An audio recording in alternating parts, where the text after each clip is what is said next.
Hi hello ನಮಸ್ಕಾರಗಳು.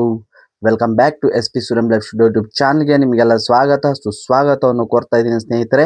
Happy ವಾರ ಮಂಗಳವಾರ ಅಂತ ಹೇಳ್ತಾ ಸ್ನೇಹಿತರೆ, ಬನ್ನಿ ಎಲ್ಲರೂ ಸೇರಿ ಮಾಡೋಣ ವಿಶ್ವಕ್ಕೆ ನಮಸ್ಕಾರ ಅಂತ ಹೇಳ್ತಾ ಸ್ನೇಹಿತರೆ, ಬನ್ನಿ ನಾವು ಯಾವುದೇ ಒಂದು ಕಾರ್ಯಕ್ರಮವನ್ನು ಶುರು ಮಾಡಬೇಕಂದ್ರೆ ಮೊದಲು ನಮ್ಮ ಹತ್ತೆ ತಂದೆ ತಾಯಿಗೆ ಮತ್ತು ವಿಶ್ವಕ್ಕೆ ನಮಸ್ಕರಿಸಿ ಧನ್ಯವಾದಗಳನ್ನು ಹೇಳಿ ನಾವು ಕಾರ್ಯಕ್ರಮವನ್ನು ಶುರು ಮಾಡಬೇಕು ಸ್ನೇಹಿತರೆ.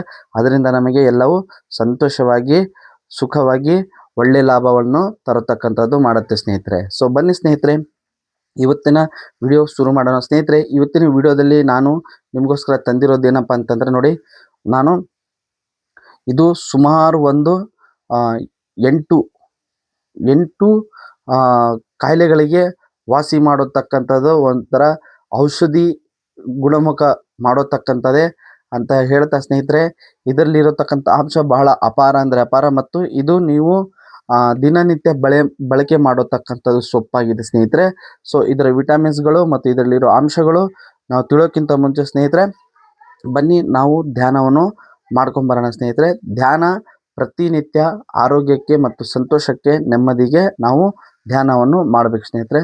ಸೊ ಬನ್ನಿ ಈಗ ನಾವು ಧ್ಯಾನವನ್ನು ಮಾಡ್ಕೊಂಬರೋಣ ಸ್ನೇಹಿತರೆ. ನಾವು ಧ್ಯಾನ ಮಾಡ್ಬೇಕಂತಂದರೆ ನೋಡಿ, ಮೊದಲು ನಾವು ಒಂದು ನಿರ್ಮಲ ಪ್ರದೇಶವನ್ನು ಆಯ್ಕೆ ಮಾಡ್ಕೋಬೇಕು. ಜೊತೆಗೆ ನಾವು ಅಲ್ಲಿ ಆ ಜಾಗದಲ್ಲಿ ನಾವು ಕುಳಿತುಕೊಳ್ಳುವಾಗ ಯಾವುದೇ ಕಾರಣಕ್ಕೂ ಡೈರೆಕ್ಟಾಗಿ ನೆಲದ ಮೇಲೆ ಕುಳಿತುಕೋಬಾರ್ದು. ನಾವು ಒಂದು ಯೋಗ ಮ್ಯಾಟ್ ಆಗಲಿ ಮತ್ತು ಚಾಪೆ ಆಗಲಿ, ಇಲ್ಲ ಒಂದು ಚೆನ್ನಾಗಿರೋ ವಸ್ತ್ರವನ್ನು ನಾವು ನೆಲದ ಮೇಲೆ ಹಾಕ್ಕೊಂಡು ಅದ್ರ ಮೇಲೆ ಕುಳಿತುಕೊಳ್ಳತಕ್ಕಂಥದ್ದು ಮಾಡಬೇಕು ಸ್ನೇಹಿತರೆ. ಯಾಕಂತಂದರೆ ನಮಗೆ ಅಲ್ಲಿ ನೆಗೆಟಿವ್ ಮತ್ತು ಪಾಸಿಟಿವ್ ಎನರ್ಜಿಗಳು ಇರ್ತವೆ. ಸೊ ನಮಗೆ ನಾವು ನೆಲದ ಮೇಲೆ ಡೈರೆಕ್ಟಾಗಿ ಕುತ್ಕೊಳ್ಳೋದ್ರಿಂದ ನೆಗೆಟಿವ್ ಎನರ್ಜಿಗಳು ನಮಗೆ ಬರ್ತವೆ. ಅದರಿಂದ ನಾವು ಪಾಸಿಟಿವ್ ಎನರ್ಜಿ ತಗೋಬೇಕಂತಂದರೆ ನಾವು ಒಂದು ಚಾಪೆ ಆಗಲಿ, ಮ್ಯಾಟ್ ಆಗಲಿ, ಒಂದು ವಸ್ತ್ರ ಆಗಲಿ, ಅದನ್ನು ನಾವು ನೀಟಾಗಿ ಹಾಕೊಂಡು ಅದರ ಮೇಲೆ ಕೂತ್ಕೊಂಡು ಧ್ಯಾನ ಮಾಡೋದು ಭಾಳ ಉತ್ತಮ ಸ್ನೇಹಿತರೆ. ಸೊ ಹಾಗಾದರೆ ಬನ್ನಿ ಸ್ನೇಹಿತರೆ, ಈಗ ನಾನು ರೆಡಿಯಾಗಿದ್ದೀರಿ ಅಂತ ಭಾವಿಸ್ತೀನಿ. ಮತ್ತು ನಾವು ಧ್ಯಾನಕ್ಕೆ ಕೂತ್ಕೋಬೇಕಾದ್ರೆ ನಿಮಗೆ ಯಾವ ಥರ ಕಂಫರ್ಟ್ ಅನಿಸುತ್ತೆ, ಯೋಗಾಸನದಲ್ಲಿ ನೀವು ಕೂತ್ಕೋಬೇಕಂತಂದರೆ ನಿಮಗೆ ಇದು ಸುಖಾಸನ ಮತ್ತು ದವತಿಯಲ್ಲಿ ನಿಮ್ಗೆ ಯಾವುದು ಕಂಫರ್ಟ್ ಆಗುತ್ತೋ ಅದರಲ್ಲಿ ಕೂತ್ಕೋಬೋದು ಆರಾಮಾಗಿ. ಮತ್ತು ಕಾಲು ತೊಂದರೆ ಮತ್ತು ಮೊಣಕಾಲು ತೊಂದರೆ ಇರೋರು ನೀವು ಆರಾಮಾಗಿ ಚೇರ್ ಮೇಲೆ ಕೂತ್ಕೊಳ್ಳಿ, ಮತ್ತು ಸೊಂಟ ಬಗ್ಗದೇ ಇರೋರು ತಲೆದಿಂಬಿನ ಸಹಾಯದಿಂದ ಎಷ್ಟಾಗುತ್ತೆ ಅಷ್ಟು ನೇರವಾಗಿ ಸೊಂಟವನ್ನು ಮಾಡ್ಕೊಳ್ಳಿ ಅಂತ ಹೇಳ್ತಾ ಸ್ನೇಹಿತರೆ, ಬನ್ನಿ ನಾವೀಗ ಧ್ಯಾನವನ್ನು ಶುರು ಮಾಡೋಣ. ಸೊ ಮೊದಲನೇದಾಗಿ ನಾವು ಓಂಕಾರವನ್ನು ಮಾಡೋಣ. ಬನ್ನಿ ಸ್ನೇಹಿತರೆ, ಇದು ಬಂದ್ಬಿಟ್ಟು ಚಿನ್ಮುದ್ರ ಮತ್ತು ಇದು ಬಂದ್ಬಿಟ್ಟು ಉತ್ಸಾಸನ ಸ್ನೇಹಿತರೆ. ನಿಮಗೆ ಯಾವುದು ಕಂಫರ್ಟ್ ಅನಿಸುತ್ತೋ ಅದರಲ್ಲಿ ನೀವು ಆರಾಮದಾಯಕವಾಗಿ ಕುಳಿತುಕೊಂಡು ನೀವು ಮಾಡ್ಬೋದು ಸ್ನೇಹಿತರೆ. ಸೊಂಟವನ್ನು ನೇರವಾಗಿ ಮಾಡ್ಕೊಳ್ಳಿ.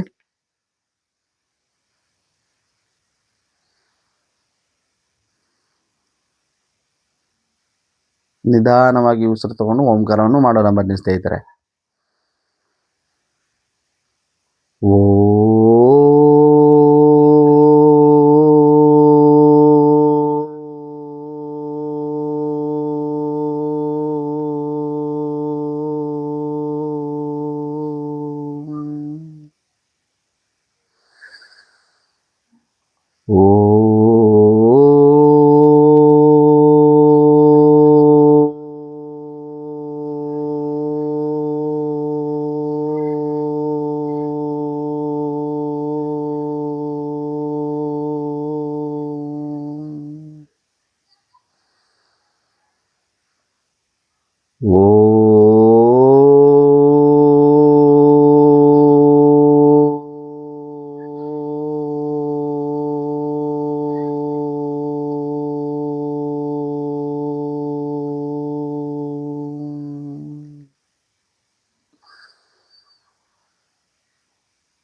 ಮುಗಿದ ನಂತರ ಕೈಯನ್ನು ರಿಲೀಸ್ ಮಾಡಿ, ಎರಡು ಕೈಯನ್ನು ಒರೆಸಿ ಮತ್ತು ಕಣ್ಣಿನ ರೆಪ್ಪೆಗಳನ್ನು ಒರೆಸಿ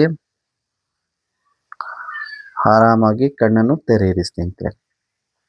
ಸೊ ಸ್ನೇಹಿತರೆ, ಇದು ಬಂದ್ಬಿಟ್ಟು ಓಂಕಾರ. ಓಂಕಾರ ಬಂದ್ಬಿಟ್ಟು ಸ್ನೇಹಿತರೆ ನಮಗೆ ಕುತ್ತಿಗೆ ಕೆಳಭಾಗಕ್ಕೆ ಎಲ್ಲಕ್ಕೆ ಸ್ಪರ್ಶವನ್ನು ನೀಡಿ ಮತ್ತು ನಮ್ಮ ಉಸಿರಾಟ ಶ್ವಾಸಕೋಶ ಜೊತೆಗೆ ಉಸಿರಾಡ್ತೀವಲ್ಲ ಅದನ್ನ ವ್ಯಾಯಾಮ ಮಾಡಿಸತಕ್ಕಂಥದ್ದು ಮಾಡುತ್ತೆ. ಮತ್ತು ನಮ್ಮ ಧ್ವನಿ ಪೆಟ್ಟಿಗೆ ಏನಿದೆಲ್ಲ ಸ್ನೇಹಿತರೆ, ಧ್ವನಿ ಪೆಟ್ಟಿಗೆಯನ್ನು ಇಂಪ್ರೂವ್ ಮಾಡತಕ್ಕಂಥದ್ರೆ ಥೈರಾಯ್ಡ್ ಸಮಸ್ಯೆ ಇರಲಿ, ಗಂಟಿನ ಈ ನಮ್ದೇನು ಗಂಟ್ಲಿದೆಲ್ಲ ಅದ ಆರೋಗ್ಯವನ್ನು ಕಾಪಾಡತಕ್ಕಂಥ ಶಕ್ತಿ ಓಂಕಾರಗಿದೆ ಸ್ನೇಹಿತರೆ. ಇದು ನೀವು ಟೀಚಿಂಗ್ ಮಾಡೋರು, ಆಫೀಸ್ಗಳಲ್ಲಿ ಬೋಧನೆ ಮಾಡೋರು ಮತ್ತು ಹಾಡು ಹಾಡೋರು, ಆ್ಯಂಕರ್ಗಳು, ನೀವು ಪ್ರತಿಯೊಬ್ಬರು ಇದನ್ನು ಪ್ರತಿನಿತ್ಯ 20 ಬಾರಿ ಓಂಕಾರವನ್ನು ಮಾಡಿದ್ರೆ ನಿಮಗೆ ಇವೆಲ್ಲ ಲಾಭಗಳು ನಿಮಗೆ ಸಿಗ್ತವೆ ಸ್ನೇಹಿತರೆ. ಸೊ ಬನ್ನಿ, ಈಗ ಇದರಿಂದ ನಾವು ಬೆನಿಫಿಟ್ ತಿಳ್ಕೊಂಡ್ವಿ. ನೆಕ್ಸ್ಟು ಭ್ರಾಮರಿಯನ್ನು ಮಾಡೋಣ ಸ್ನೇಹಿತರೆ. ಸೊಂಟ ನೇರವಾಗಿ ಇಟ್ಕೊಳ್ಳಿ.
ಆದ ನಂತರ ಕೈಯನ್ನು ರಿಲೀಸ್ ಮಾಡಿ, ಎರಡು ಕೈಯನ್ನು ಚೆನ್ನಾಗಿ ಉಜ್ಜಿಕೊಂಡು ಕಣ್ಣಿನ ರೆಪ್ಪೆಯನ್ನು ಒರೆಸಿ ಆರಾಮದಾಯಕವಾಗಿ ಕಣ್ಣನ್ನು ತೆರೆಯಿರಿ ಸ್ನೇಹಿತರೆ. ಸೊ ಇದು ಸ್ನೇಹಿತರೆ ಭ್ರಾಮರಿ. ಸೊ ಭ್ರಾಮರಿ ನಾವು ಮಾಡೋದ್ರಿಂದ ನಮ್ಮ ಕುತ್ತಿಗೆಯ ಮೇಲ್ಭಾಗ ಅಂದರೆ ಮೆದುಳು, ತಲೆ, ಕಣ್ಣು, ಕಿವಿ, ಮೂಗು, ಬಾಯಿ, ಹಲ್ಲು ಇವುಗಳನ್ನೆಲ್ಲವನ್ನು ವೈಬ್ರೇಟ್ ಮಾಡುತ್ತೆ ಸ್ನೇಹಿತರೆ.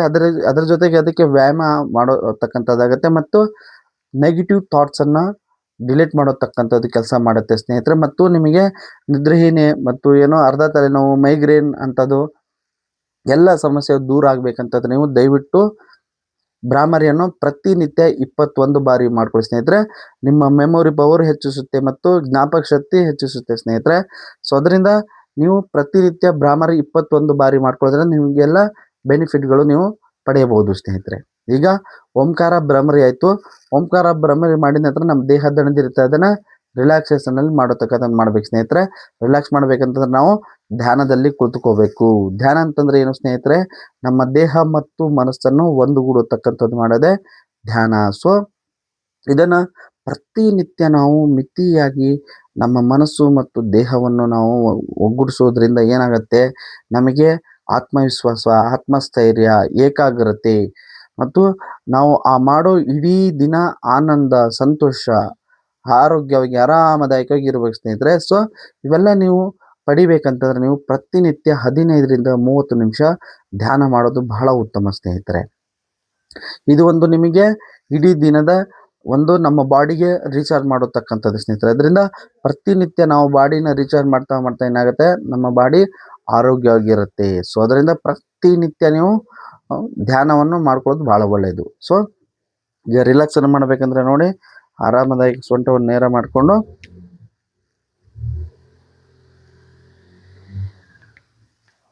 ಕಣ್ಣನ್ನು ಮುಚ್ಚಬೇಕು ಸ್ನೇಹಿತರೆ. ನೋಡಿ, ನಾವು ಕಣ್ಣನ್ನು ಮುಚ್ಚುವಾಗ ನಮಗೆ ಏನೇನೋ ಯೋಚನೆಗಳು ಬರ್ತವೆ. ಅದಕ್ಕೆ ನಾವು ಯಾವುದೇ ಕಾರಣಕ್ಕೂ ಯೋಚನೆಗಳಿಗೂ ಉತ್ತರ ಕೊಡಬಾರ್ದು. ಅಂದರೆ ನಾವೇನಾದರೂ ಮರ್ತಿರೋಗೋದಾಗಿರಲಿ, ಎಲ್ಲಾದರೂ ಹೋಗೋದಾಗಿರಲಿ, ನಾವೇನಾದ್ರು ತಿನ್ನೋದಾಗಿರಲಿ, ಏನಾದರೂ ನೋಡೋದಾಗಿರಲಿ, ಆ ಥರ ಏನೇನೋ ಅಂತ ಹೇಳ್ಬಿಟ್ಟು ಒಂದು ಯೋಚನೆಗಳು ಬರ್ತವೆ. ಅದಕ್ಕೆ ನಾವು ಉತ್ತರವನ್ನು ನೀಡಬಾರ್ದು ಸ್ನೇಹಿತರೆ. ಎಲ್ಲಕ್ಕಿಂತ ಮುಂಚೆ ನೀವು ನಿಮ್ಮ ಮನಸ್ಸನ್ನು ಹಗುರ ಮಾಡ್ಕೊಳ್ಳಿ ಸ್ನೇಹಿತರೆ. ರಿಲ್ಯಾಕ್ಸ್ ಆಗಿರಿ.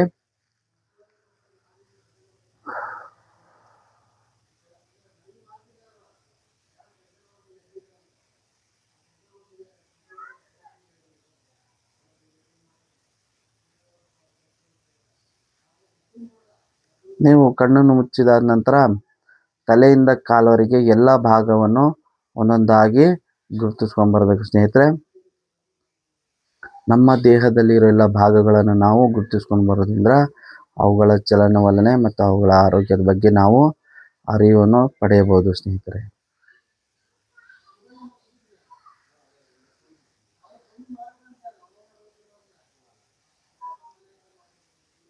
ತಲೆ ಕೂದಲು, ಹಣೆ, ಕಣ್ಣು, ಕಣ್ಣು ರೆಪ್ಪೆ, ಮೂಗು, ಬಾಯಿ, ನಾಲಿಗೆ, ಹಲ್ಲು, ಒಸಡೆ, ಕಿವಿ, ಕುತ್ತಿಗೆ, ಗಂಟಲು, ಭುಜ, ಅಂಗೈ, ಕೈ ಬೆರಳುಗಳು, ಬೆನ್ನು, ಹೊಟ್ಟೆ, ಹೊಟ್ಟೆ ಭಾಗಗಳು ಮತ್ತು ತೊಡೆ ಭಾಗ, ಮೊಣಕಾಲು, ಕಾಲು, ಕಾಲು ಬೆರಳುಗಳು, ಪಾದ, ಈ ಥರ ಎಲ್ಲವನ್ನು ನಿಧಾನವಾಗಿ ಒಂದೊಂದಾಗಿ ನಾವು ಗುರುತಿಸ್ಕೊಂಡು ಬರಬೇಕು ಸ್ನೇಹಿತರೆ.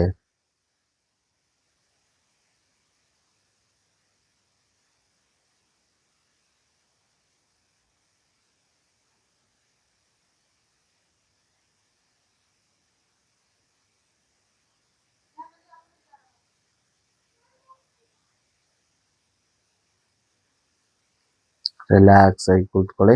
ಯಾವುದೇ ಯೋಚನೆಗಳು ಬೇಡ. ಯಾವುದೇ ಯೋಚನೆಗಳಿಗೂ ಉತ್ತರವನ್ನು ನೀಡಬಾರದು.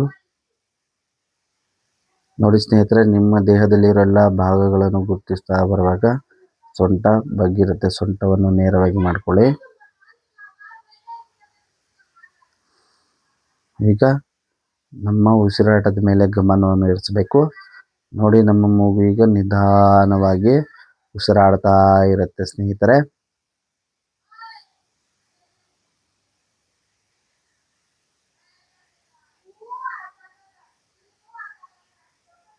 ನಿಧಾನವಾಗಿ ಉಸಿರಾಡ್ತಾ ಇದೆ. ಯಾವುದೇ ಕಾರಣಕ್ಕೂ ಕಣ್ಣನ್ನು ತೆರೆಯಬೇಡಿ.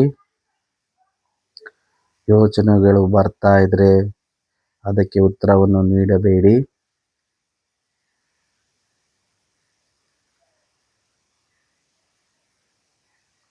ರಿಲ್ಯಾಕ್ಸ್ ಆಗಿ ಕುಳಿತುಕೊಳ್ಳಿ.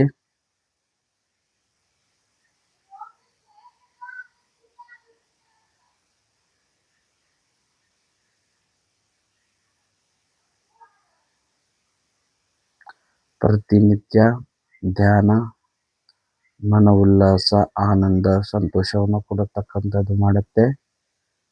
ಏಕಾಗ್ರತೆಯನ್ನು ಹೆಚ್ಚಿಸುತ್ತೆ.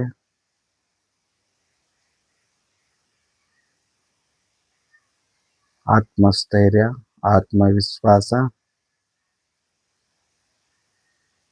ಇವನ್ನು ನಾವು ಪಡಿಬೇಕಾದ್ರೆ ಪ್ರತಿನಿತ್ಯ 15ರಿಂದ 30 ನಿಮಿಷದವರೆಗೆ ನಾವು ಧ್ಯಾನವನ್ನು ಮಾಡಬೇಕು ಸ್ನೇಹಿತರೆ. ಆರಾಮಾಗಿ ಕೂತುಕೊಳ್ಳಿ.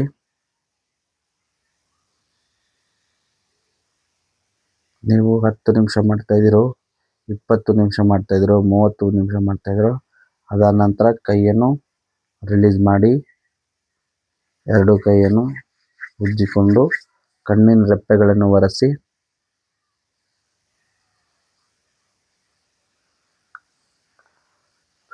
ಆರಾಮವಾಗಿ ಕಣ್ಣನ್ನು ತೆರೆಯಿರಿ ಸ್ನೇಹಿತರೆ. ಸೊ ನೋಡಿ ಸ್ನೇಹಿತರೆ, ಈ ಥರ ನಾವು ಮಾಡೋದಾದ್ರೆ ಎಷ್ಟು ಮನಸ್ಸಿಗೆ ಸಂತೋಷ ಅನಿಸುತ್ತೆ ಮತ್ತು ನೆಮ್ಮದಿ ಅನಿಸುತ್ತೆ.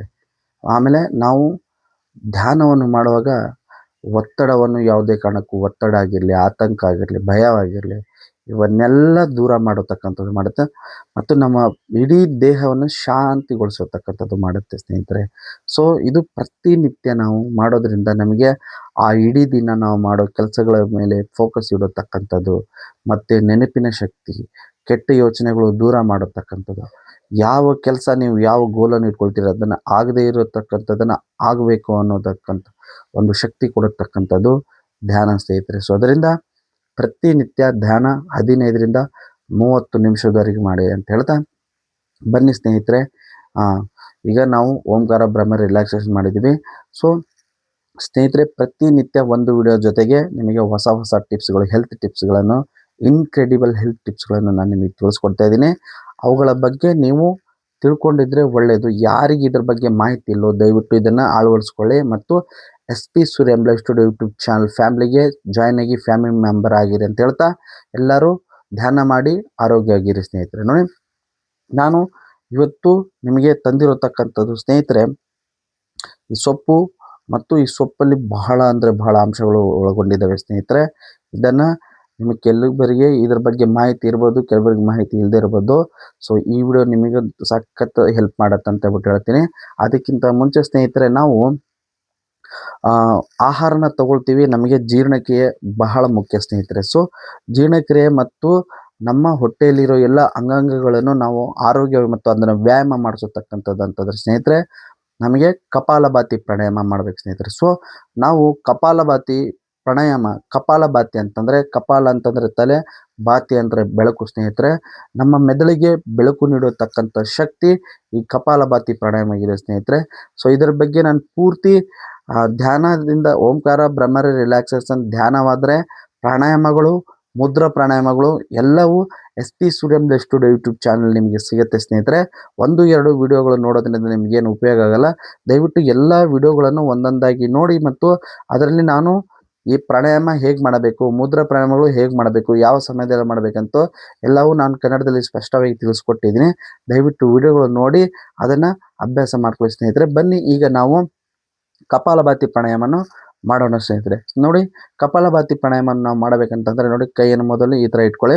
ಚಿನ್ನ ಮುದ್ರ, ಇದು ಚಿನ್ನ ಮುದ್ರದಲ್ಲಿ ನಾವು ಕುಳಿತುಕೊಂಡು ಕಪಾಲಭಾತಿ ಪ್ರಾಣಾಯಾಮ ಮಾಡೋದು ಬಹಳ ಉತ್ತಮ ಸ್ನೇಹಿತರೆ. ಅಂದರೆ ನಮಗೆ ನಾವು ಕಪಾಲಭಾತಿ ಪ್ರಾಣಾಯಾಮ ಮಾಡುವಾಗ ನಮಗೆ ಹೊಟ್ಟೆ ಮುಂದೆ ಕಾಣಬೇಕು ಸ್ನೇಹಿತರೆ. ಅದರಿಂದ ನೀವು ಚಿನ್ನ ಮುದ್ರದಲ್ಲಿ ಕೂತ್ಕೊಳ್ಳಿ, ನಿಮಗೆ ಈಸಿ ಆಗುತ್ತೆ.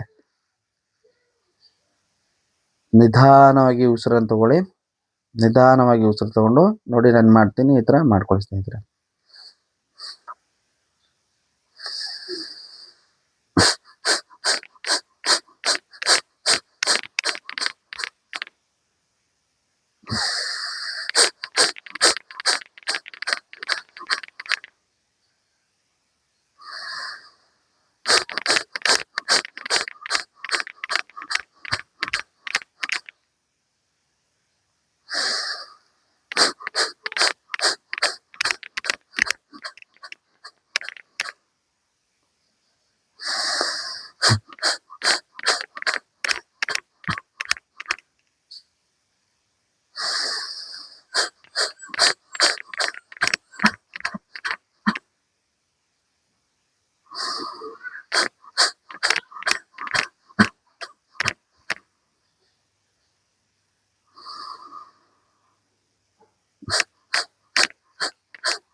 ಇದು ಸ್ನೇಹಿತರೆ ಕಪಾಲಭಾತಿ ಪ್ರಾಣಾಯಾಮ. ಸೊ ನಾವು ಇದನ್ನು ಮಾಡುವಾಗ ಏನಾಗುತ್ತೆ, ಹೊಟ್ಟೆ ಪಂಪ್ ಮಾಡೋತಕ್ಕಂಥದ್ದು ಮಾಡುತ್ತೆ. ಸೊ ಆವಾಗ ಏನಾಗುತ್ತೆ, ಹೊಟ್ಟೆ ಒಳಗಡೆ ಇರತಕ್ಕಂಥ ಎಲ್ಲ ಅಂಗಗಳಿಗೆ ವ್ಯಾಯಾಮ ಮಾಡತಕ್ಕಂಥದ್ದಾಗುತ್ತೆ ಸ್ನೇಹಿತರೆ.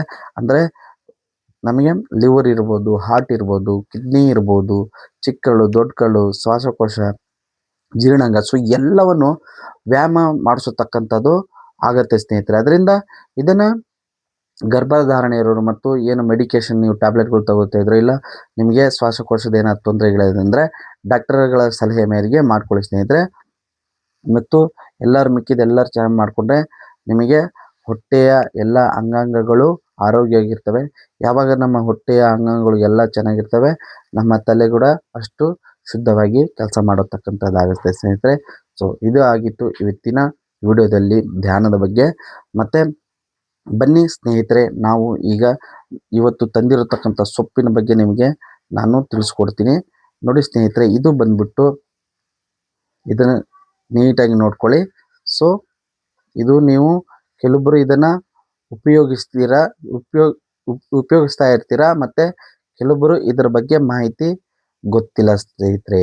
ಸೊ ಇದು ಬಂದ್ಬಿಟ್ಟು ಹೊನಗೊನೆ ಸೊಪ್ಪು ಅಂತ ಹೇಳ್ಬಿಟ್ಟು ಹೇಳ್ತಾರೆ ಇದನ್ನು. ಹೊನಗೊನೆ ಸೊಪ್ಪು, ಇವತ್ತು ಹೊನಗೊನೆ ಸೊಪ್ಪಲ್ಲಿ ಇರತಕ್ಕಂಥ ಅಂಶಗಳನ್ನು ನಾನು ನಿಮಗೆ ತಿಳಿಸ್ಕೊಡ್ತೀನಿ ಸ್ನೇಹಿತರೆ. ಇದು ಇಂಗ್ಲೀಷಲ್ಲಿ ಆಲ್ಟರ್ನೇಟ್ ಅಂತ ಹೇಳ್ಬಿಟ್ಟು, ಇದನ್ನು ಆಲ್ಟರ್ನಂತರ ಅಂತ ಹೇಳ್ಬಿಟ್ಟು ಕರೀತಾರೆ ಸ್ನೇಹಿತರೆ. ಸೊ ಇದು ಬಂದ್ಬಿಟ್ಟು ನೋಡಿ ಸ್ನೇಹಿತರೆ, ನಮಗೆ ಎಲ್ಲಿ ಸಿಗತ್ತೆ ಅಂತ ಹೇಳ್ಬಿಟ್ಟು ನಿಮಗೆ ಪ್ರಶ್ನೆ ಮೂಡಬಹುದು. ಅದಕ್ಕೆ ಉತ್ತರ, ನಮಗೆ ಇದು ಮಾರ್ಕೆಟಲ್ಲಿ ಕೆಲವೊಬ್ಬರು ಇವತ್ತಿನ ದಿನದಲ್ಲಿ ಇದು ಮಾರ್ಕೆಟಲ್ಲಿ ಮಾರಾಟ ಮಾಡತಕ್ಕಂಥ ವಾಡಿಕೆಯಾಗಿದೆ. ಜೊತೆಗೆ ಇದು ನೋಡಿ ಹೊನಗೊನೆ ಸೊಪ್ಪು. ಸೊ ನೀವು ಕೆಲವೊಬ್ಬರು ಇದನ್ನ ಮುಳ್ಳಿನ ಗಿಡ ಅಂತ ಹೇಳ್ಬಿಟ್ಟು ತೆಗೆದು ಬಿಸಾಕ್ತಾರೆ, ಮತ್ತು ಇದರ ಉಪಯೋಗ ಕೆಲವೊಬ್ಬರಿಗೆ ಗೊತ್ತಿಲ್ಲ. ಏನಂತಂದ್ರೆ ಸ್ನೇಹಿತರೆ, ಇದು ನೋಡಿ, ಇದಕ್ಕೆ ಇದು ಬೇರು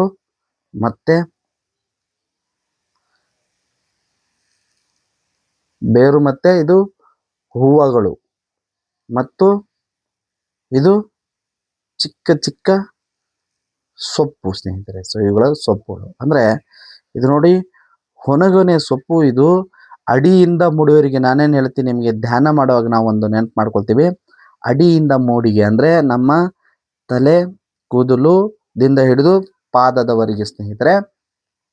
ಅದೇ ಥರ ಈ ಗಿಡ, ಹೊನಗೊನೆ ಸೊಪ್ಪಿನ ಗಿಡ, ಇದಕ್ಕೆ ಅಡಿಯಿಂದ ಮುಡಿಯವರೆಗೂ ಎಲ್ಲವೂ ನಮಗೆ ಔಷಧಿಯ ರೂಪಾಂತರ ನಾವು ಇದನ್ನು ಬಳಸಬಹುದು ಸ್ನೇಹಿತರೆ. ಮತ್ತು ಇದು ಈ ಬೇರಲ್ಲಿ ಇರತಕ್ಕಂಥ ಅಂಶ, ಎಲೆಗಳಲ್ಲಿ ಇರತಕ್ಕಂಥ ಅಂಶ, ಕಾಂಡದಲ್ಲಿ ಇರತಕ್ಕಂಥ ಅಂಶ, ಮತ್ತು ಹೂಗಳಿರತಕ್ಕಂಥ ಅಂಶ, ಎಲ್ಲ ಭಾಗಗಳು ನಮಗೆ ಔಷಧಿಯ ಮುಖಾಂತರ ನಾವು ಬಳಸತಕ್ಕಂಥದ್ದು ಆಗತ್ತೆ ಸ್ನೇಹಿತರೆ. ಇದು ಬಳಕೆಗೆ ಬರುತ್ತೆ ಸ್ನೇಹಿತರೆ. ಸೊ ಇದು ಪೂರ್ತಿ ಗಿಡನೇ ನಾವು ಇದನ್ನ ಔಷಧೀಯ ರೂಪವನ್ನು ಹೊಂದಿರತಕ್ಕಂಥದ್ದು ಇದೆ ಸ್ನೇಹಿತರೆ. ಸೊ ಇದು ನೋಡಿ, ಹೊನಗೊನೆ ಸೊಪ್ಪು ನೋಡಿ, ಹೊನಗೊನೆ ಸೊಪ್ಪಿಂದ ನಿಮಗೆ ನಾನು ತಿಳಿಸ್ಕೊಡ್ತೀನಿ ಸ್ನೇಹಿತರೆ. ಇದರಲ್ಲಿ ಮೇನ್ ಆಗಿ ನಿಮಗೆ ಕಣ್ಣಿನ ದೃಷ್ಟಿ ಮತ್ತು ಕಣ್ಣಿನ ದೃಷ್ಟಿ ಒಂದು, ಆಮೇಲೆ ನಿಮ್ಮ ತಲೆ ಕೂದಲು ಏನಾದರೂ ಉದುರ್ತಾ ಇದೆ ಅಂದರೆ, ತಲೆ ಕೂದಲು ಸ್ಟ್ರಾಂಗ್ ಆಗಿ ಬರಬೇಕಂತಂದ್ರೆ ಇದನ್ನ ಸೊಪ್ಪುಗಳನ್ನು ನೀವು ಯೂಸ್ ಮಾಡ್ಬೋದು ಸ್ನೇಹಿತರೆ. ಈ ಸೊಪ್ಪು ಹೇಗಂತಂದ್ರೆ ನೋಡಿ, ಇದನ್ನ ಪಲ್ಯ ಅಂದರೆ ಜೋಳದ ರೊಟ್ಟಿ ಜೊತೆಗೆ ತುಂಬ ಚೆನ್ನಾಗಿರುತ್ತೆ. ಸೊ ನೀವು ಮಾಮೂಲಾಗಿ ದಂಟು ಸೊಪ್ಪು, ಹಿರೇ ಸೊಪ್ಪು ಆ ಥರ ಏನು ಮಾಡ್ಕೊಳ್ತೀರೋ ಅದೇ ಥರ ಮಾಡ್ಕೊಳ್ತಕ್ಕಂಥದ್ದು ಸ್ನೇಹಿತರೆ. ಇದು ಹೊನಗೊನೆ ಸೊಪ್ಪು. ನಾನು ನಿಮಗೆ ನೀಟಾಗಿ ಇದನ್ನು ಡಿಸ್ಕ್ರಿಪ್ಷನಲ್ಲಿ ಇದು ಫೋಟೋನ ಹಾಕಿರ್ತೀನಿ. ಕಾಣ್ತಿದೆ, ಚೆನ್ನಾಗಿ ಕಾಣ್ತಾ ಇದೆ, ನೀವು ನೋಡ್ಬೋದು. ಇದರ ಫೋಟೋನ ನಾನು ಹಾಕಿರ್ತೀನಿ. ಹೊನಗೊನೆ ಸೊಪ್ಪು ಇದು ಫೋಟೋವನ್ನು ಹಾಕಿರ್ತೀನಿ, ಮತ್ತು ಡಿಸ್ಕ್ರಿಪ್ಷನಲ್ಲಿ ಇದ್ರ ಬಗ್ಗೆ ಪೂರ್ತಿ ಮಾಹಿತಿನ ನಾನು ಬರೆದಿರ್ತೀನಿ. ದಯವಿಟ್ಟು ಒಮ್ಮೆ ಡಿಸ್ಕ್ರಿಪ್ಷನ್ನಲ್ಲಿ ನೋಡಿ ಓದ್ಬಿಟ್ಟು ನೀವು ಇದನ್ನು ಅಳವಡಿಸ್ಕೊಳ್ಳಿ ಸ್ನೇಹಿತರೆ. ನೋಡಿ, ನಾನು ಹೇಳಿದೆ ಮೊದಲನೇದು ಕಣ್ಣಿಗೆ ಬಹಳ ಒಳ್ಳೆಯದು. ಅಂದರೆ ಸ್ನೇಹಿತರೆ, ಇದರ ರಸ, ಈ ಸೊಪ್ಪನ್ನು ನೀವು ಕುದಿಸ್ಬಿಟ್ಟು ರಸ ತೆಗೆದ್ಬಿಟ್ಟು ಪ್ರತಿನಿತ್ಯ 2 ಚಮಚ ಸ್ನೇಹಿತರೆ, ಪ್ರತಿನಿತ್ಯ 2 ಚಮಚಗಳು, ಪ್ರತಿನಿತ್ಯ 45 ದಿನ ನೀವು ಇದನ್ನು ಸೇವನೆ ಮಾಡ್ತಾ ಬಂದಿರಂದ್ರೆ ಸ್ವಲ್ಪ ಕಣ್ಣು ಮಂಜಾಗಿ ಕಾಣತಕ್ಕಂಥದ್ದು, ಮತ್ತು ನಿಮ್ಮ ತಲೆ ಕೂದಲನ್ನು ಆರೋಗ್ಯವಾಗಿ ಇಡಿಸತಕ್ಕಂಥದ್ದು, ಕೂದಲ ಉದರದೇ ಇರತಕ್ಕಂಥದ್ದು, ಮತ್ತು ಕೂದಲ ಗಟ್ಟಿಯಾಗಿ ಬೆಳೆಯತಕ್ಕಂಥದ್ದನ್ನು ಮಾಡತಕ್ಕಂಥದ್ದಕ್ಕೆ ಇದು ರಾಮಬಾಣ ಅಂತಾನೆ ಹೇಳ್ಬೋದು ಸ್ನೇಹಿತರೆ. ಇದು ಹೊನಗೊನೆ ಸೊಪ್ಪು. ಜೊತೆಗೆ ನಿಮಗೆ ಮಕ್ಕಳು ಏನೋ ಅಲಸೆ ಅಂತಂದ್ರೆ, ಮಕ್ಕಳಿಗೆ ಚಿಕ್ಕವರಿರೋಗ ಒಂಥರ ಮಬ್ಬು ಮಾಡ್ತಾರೆ ಅಂತ ಹೇಳ್ಬಿಟ್ಟು ಹೇಳ್ತಾರೆ, ಅಲಸೆತನ ಆಗತ್ತೆ ಅಂತ ಹೇಳ್ತಾರಲ್ಲ, ಅಂಥವರಿಗೆ ಇದು ಸೊಪ್ಪು ನಾವು ಇದನ್ನ ಯಾವುದೇ ಕಾರಣಕ್ಕೆ ಇದಕ್ಕೆ ಸೈಡ್ ಎಫೆಕ್ಟ್ ಇಲ್ಲ. ಆ ಮಕ್ಕಳಿಗೆ ಎಲ್ಲೇ ಒಂದು 10 ರಿಂದ 20 ಎಲೆಗಳನ್ನು ತಗೊಂಡು ಅದನ್ನು ಕುದಿಸಿ ಆ ರಸ ಕುಡಿಸೋದ್ರಿಂದ ಮಕ್ಕಳು ಅವರು ಸೋಂಬೇರಿತನ ಆದರೂ ಮಬ್ಬು ಥರ ಮಾಡ್ಕೊಳ್ಳೋದು ದೂರವಾಗತಕ್ಕಂಥದ್ದು ಮಾಡುತ್ತೆ ಸ್ನೇಹಿತರೆ ಇದು ಹೊನಗೊನೆ ಸೊಪ್ಪು. ಮತ್ತು ಇದು ಜೊತೆಗೆ ಏನು ನಾ ರಕ್ತ ನಮಗೇನು ಸಕ್ಕರೆ ಕಾಯಿಲೆ ಅಂತ ಬಿಟ್ಟು ಹೇಳ್ತೀವಲ್ಲ ಸ್ನೇಹಿತರೆ, ಸಕ್ಕರೆ ಕಾಯಿಲೆ ಕೂಡ ಇದು ರಾಮಬಾಣ ಇರೋ ಥರ. ಸಕ್ಕರೆ ಕಾಯಿಲೆ ಇರೋರು ಇದನ್ನ ವಾರದಲ್ಲಿ 1-2 ಸತಿ ಬಳಸೋದ್ರಿಂದ ಅವರ ರಕ್ತವನ್ನು ಶುದ್ಧಿ ಮಾಡಿಬಿಟ್ಟು ಸಕ್ಕರೆ ಕಾಯಿಲೆ ಪ್ರಮಾಣವನ್ನು ಕಡಿಮೆ ಮಾಡತಕ್ಕಂಥದ್ದು ಈ ಹೊನಗೊನೆ ಸೊಪ್ಪಿಗಿದೆ ಸ್ನೇಹಿತರೆ. BP ನ ಕಡಿಮೆ ಮಾಡತಕ್ಕಂಥದ್ದು. ಸೊ BP ಯಾರಿಗೆ ಜಾಸ್ತಿ ಇದೆ ಅಂತಲ್ಲ, BP ಕಡಿಮೆ ಮಾಡತಕ್ಕಂಥ ಅಂಶನೂ ಇದು ಹೊಂದಿದೆ ಸ್ನೇಹಿತರೆ.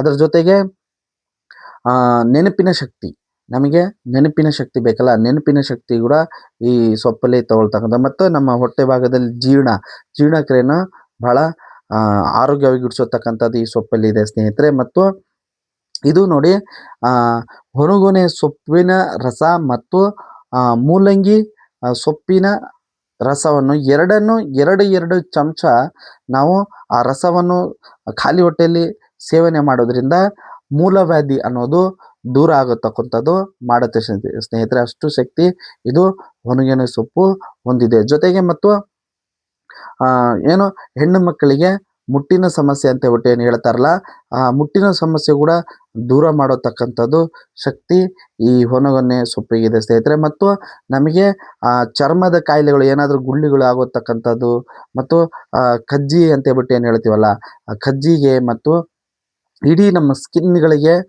ಆರೋಗ್ಯವಾಗಿ ಇಡತಕ್ಕಂಥ, ಮತ್ತು ನಮಗೆ ಹೊಳಪಿಗೆ ಇದು ಕಾಂತಿ ಕೊಡತಕ್ಕಂಥದ್ದು ಅಂಶಗಳು ಈ ಹೊನಗೊನೆ ಸೊಪ್ಪು ಹೊಂದಿದೆ ಸ್ನೇಹಿತರೆ.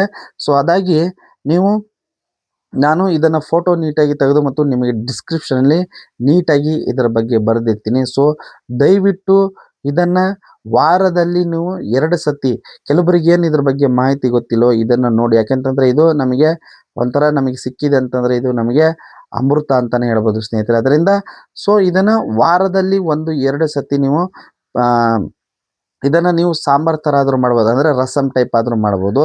ಮತ್ತು ಇದನ್ನು ನಾನು ಹೇಳೋದೆಲ್ಲ ಪಲ್ಯಗಳು, ನೀವು ಮಾಮೂಲಾಗಿ ಪಲ್ಯ, ಉದಾಹರಣೆ ದಂಟು ಪಲ್ಯಗಳು ಹೇಗೆ ಮಾಡ್ಕೊಳ್ತೀರೋ ಅದೇ ಥರ ಇದನ್ನು ನೀವು ಎಲೆಗಳು ಬಿಡಿಸಿ ನೀವು ಮಾಡ್ಬೋದು ಸ್ನೇಹಿತರೆ. ಮತ್ತು ಇದು ನೋಡಿ ಸ್ನೇಹಿತರೆ, ಇದ್ರ ಮುಳ್ಳು ಕೂಡ ನಮಗೆ ಬಹಳ ಉಪಯೋಗ ಇದೆ ಸ್ನೇಹಿತರೆ. ಈ ಮುಳ್ಳು ಕೂಡ ನಮಗೆ ಮುಳ್ಳು ನಾನೇನು ಹೇಳೋದಲ್ಲ, ಕೆರೆತಕ್ಕೆ, ಅಂದರೆ ಮುಳ್ಳನ್ನ ಚೆನ್ನಾಗಿ ಕಲ್ಲ ಮೇಲೆ ಅರೆದು ಬಿಟ್ಟು ಅದರ ರಸವನ್ನು ಸೇವನೆ ಮಾಡೋದ್ರಿಂದ ನಮಗೆ ಸ್ಕಿನ್ ಅಲರ್ಜಿಗಳನ್ನು ದೂರ ಮಾಡತಕ್ಕಂಥದ್ದು ಮಾಡುತ್ತೆ ಸ್ನೇಹಿತರೆ. ಸೊ ಅದರಿಂದ ಇದು ಆಗಿತ್ತು ಇವತ್ತಿನ ವಿಡಿಯೋ. ದಯವಿಟ್ಟು ಈ ಸೊಪ್ಪು ಎಲ್ಲಿ ಸಿಗುತ್ತೆ, ಈ ಸೊಪ್ಪನ್ನು ಬಿಡಬೇಡಿ. ಇದನ್ನು ನೀವು ಚೆನ್ನಾಗಿ ಇದರ ಬಗ್ಗೆ ಮಾಹಿತಿನ ತಿಳ್ಕೊಂಡು ಇದನ್ನು ವಾರದಲ್ಲಿ 2 ಸತಿ ನೀವು ಮಾಡ್ತಾ ಬಂದರೆ, ಮತ್ತು ನಾನೇನು ಕಣ್ಣಿನ ದೃಷ್ಟಿ ಇರೋರಿಗೆ 41 ದಿನ ಪ್ರತಿದಿನ, ಇದು ನೀವೆಲ್ಲಿ ಹೋಗಿ ಹುಡ್ಕೋಬೇಕಾಗಿಲ್ಲ, ನಮ್ಮ ಮನೆಯ ಸುತ್ತಮುತ್ತಲೇ ಬೆಳೆಯತಕ್ಕಂಥದ್ದಾಗಿರುತ್ತೆ. ಮತ್ತು ಸಿಟಿಯಲ್ಲಿ ನಿಮಗೆ ಸಿಗಬೇಕಂತಂದರೆ ಕೆಲವೊಂದು ಮಾರ್ಕೆಟ್ಗಳಲ್ಲಿ ಇವುಗಳನ್ನು ಇವತ್ತಿನ ದಿನಗಳಲ್ಲಿ ಮಾರಾಟ ಮಾಡತಕ್ಕಂಥದ್ದು ಆಗ್ತಿದೆ ಸ್ನೇಹಿತರೆ. ಇದು ಹೊನಗೊನೆ ಸೊಪ್ಪು, ಇಂಗ್ಲೀಷಲ್ಲಿ ಆಲ್ಟರ್ನಂತರ ಅಂತ ಹೇಳ್ಬಿಟ್ಟು ಕರೀತಾರೆ ಸ್ನೇಹಿತರೆ. ಸೊ ಇದು ಆಗಿತ್ತು ಇವತ್ತಿನ ವಿಡಿಯೋ. ಸೊ ಇದೇ ಥರ ನಾನು ಇನ್ನು ಹೊಸ ವಿಷಯಗಳು ನಿಮಗೋಸ್ಕರ ತರಬೇಕಂತಂದರೆ ದಯವಿಟ್ಟು SP studio life studio YouTube ಚಾನಲ್ಗೆ ಸಬ್ಸ್ಕ್ರೈಬ್ ಆಗಿ ಮತ್ತು ಫ್ಯಾಮಿಲಿ ಮೆಂಬರ್ ಆಗಿ ಧ್ಯಾನವನ್ನು ಕಲಿಯಿರಿ. ಜೊತೆಗೆ ಈ ಥರ ಇನ್ಕ್ರೆಡಿಬಲ್ ಹೆಲ್ತ್ ಸೀಕ್ರೆಟ್ಗಳನ್ನು ಕಲಿಸಿ ಮತ್ತು ನಿಮ್ಮ ಆರೋಗ್ಯದಲ್ಲಿ ಅಳವಡಿಸ್ಕೊಳ್ಳಿ ಅಂತ ಹೇಳ್ತಾ, ಇನ್ನು ಮುಂದಿನ ವಿಡಿಯೋದಲ್ಲಿ ಇನ್ನೂ ಹೊಸ ವಿಷಯಗಳ ಜೊತೆಗೆ ಬರ್ತೀನಿ ಅಂತ ಹೇಳ್ತಾ ಎಲ್ಲರಿಗೂ ಧನ್ಯವಾದಗಳು.